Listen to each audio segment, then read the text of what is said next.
All right. All right. This is the garden in July. Well, one of the gardens in July. So I do grow several gardens here on my property, 8.5 acres. I don't have my fencing, so I'm just growing things along the side of my house for right now. Some things in containers, some things in the ground. This is the Aunt Molly ground cherry tomatoes. We've been enjoying them. This is the holy basil, and it's popped up everywhere. It's reseeded itself everywhere. I do like to grow beautiful flowers. I think I'm becoming more of a flower gardener. For the pollinators, we've got lots of bees out here. Ooh, try not to get stung. I've gotten this pole bean with a volunteer uh, melon that grew in here. It is a cantaloupe.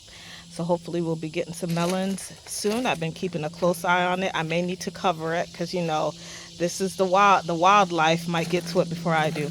It is very challenging to grow greens in the heat of the summer. I'm not even gonna lie.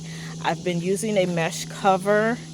They do look a little beat up. They are dry, so I'm getting in here trying to water everything. But we still have been able to enjoy some kale, some collard greens, and then of course I've got some tomatoes back here in the corner. I mean, just utilize what you can in order to grow. That's kind of my, method. Whatever space I have, I just work with what I have. Beautiful flowers. The zinnias have made a major comeback from all that rain, and they are stunning. I just love the yellow zinnias. This is my first season growing them. I didn't even know there was big, beautiful yellow zinnias to grow. So that's fun. Lots of just, this is the flower corner, okay? Daisies, foxgloves. I'm really enjoying the daisies. This is a beautiful daisy, David Austin rose that I'm growing in a metal container. And then, of course, this is the green stock. Just various plants from Swiss chard to peppers, tomatoes, just everything that is fun to grow in a garden. I think I got some eggplants growing in here. I do need to stake this pepper plant somehow, some way. Um, and then more flowers and more greens. I'm growing more greens in here. These, again, I don't have a perfect method in how to grow greens in the heat of the summer, but this has worked. Just getting some hoops, a mesh covering, keeping them watered and keeping them covered. The roses are getting a little bit beat up here and the heat. Coming up on another one of my green stalks, it's just covered with strawberries. Some of them are dying off. They do look pretty terrible, but strawberries are very resilient. Got a massive amount of basil in here. I am growing lavender kind of right here at the base of the green stalk. More yellow zinnias. These flowers did die off, the calla lilies and the bee balm. And then I have just some containers up here. They are a blueberry and strawberry containers. I've chopped down this rose really, down really hard. It was just kind of getting destroyed by the flea beetles, and it just needed a good cutting. And then some elephant ears, more roses growing here. Some I am going to get some of these things replaced with some flowers at some point, and more flowers.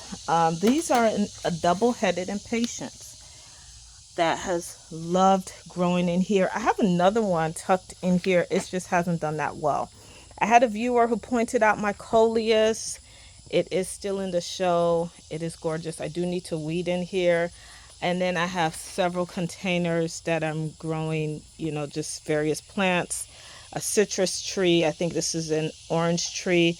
A banana tree. It's a dwarf type banana tree. So it's supposed to be more acclimated to my climate where I can grow it indoors. We'll see how things go. 2 tomato plants that these were just some leftover tomato plants. I just stuck them in here.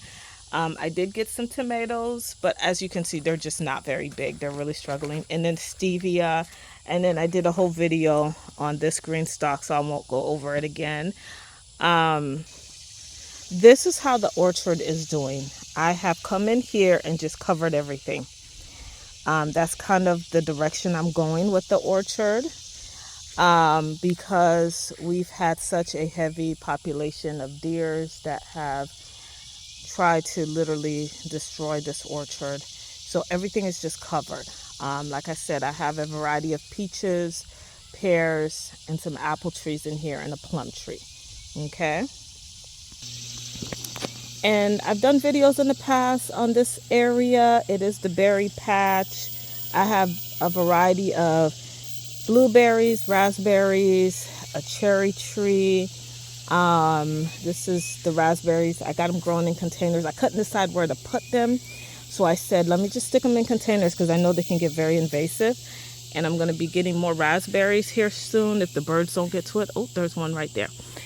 They did give me some fruit in the spring, and I'm going to get some in the fall too. This is the asparagus. This is the tomato. I think I've done videos on these plants before. And again, everything in here is just lush and green and doing well.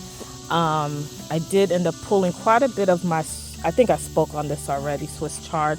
And I still have more to pull out of here. They were just destroyed by caterpillars. But the tomatoes, you see the Aunt Molly ground cherry tomatoes and the holy basil, they planted themselves here. This isn't me, this is nature. But I got beans that are coming in, peppers. This is the cucumbers, miniature cucumbers. I just stuck some sticks in the ground and just let them climb up that. More tomatoes. Every day coming in here and getting the caterpillars off of these plants. You know, lots of tomatoes in here and just a variety of herbs. I think I started some squash in here. That seems to be coming up okay. Zinnias. And I got some more squash that I started over there too. And then of course I got more berries in here. This area kind of is struggling with, you know, getting a adequate amount of sunlight. I planted up some beans in here, succession sowed some beans in here. And then just a variety of squash. Still got the squash going. I planted more squash in here. They're struggling. I don't know what kind of deficiency they got going on. Maybe it's the soil. Maybe it's sun, I'm not entirely sure. But yes, this is kind of this area. Another one of my gardens. Some of the squash is just dying out. They've been hanging around for a while, and they're kind of giving up here. Okay, I can hardly get into this space. Yes, I've done videos on this space already. Again, watermelon, tomatoes, peppers, and this is what happens when you don't get in here and pick your fruit. Something comes and gets it. It's okay, I got lots in here. Oh, they're putting lots of holes in my peppers. Okay, wonderful. Yeah, so I've done videos on this already. You know, we're just enjoying the garden. You know, the good, the bad. It is a lot of work, I'm not going to lie. But we are enjoying it. We are enjoying the fruit of our labor, and I'm really excited on how this season has turned out.